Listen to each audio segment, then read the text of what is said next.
நிம்மதி என்பது உடம்புக்கா மனசுக்கா? மனசுக்கு. நிம்மதி உடம்புக்கு இல்ல, மனசுக்கு. நிம்மதியை தேடி மக்கள் உடம்புக்கு எடுக்கிறாங்களா, மனசுக்கு எடுக்கிறாங்களா?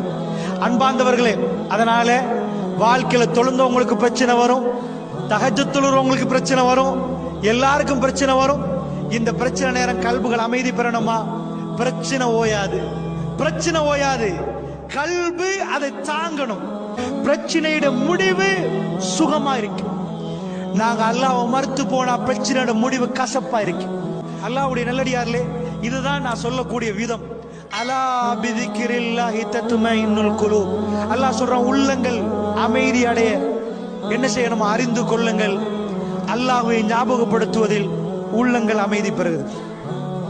அல்லாஹ்வை எவ்வளவு ஞாபகப்படுத்துறோமோ அவ்வளவுக்கு உள்ளம் அமைதி பெறும்.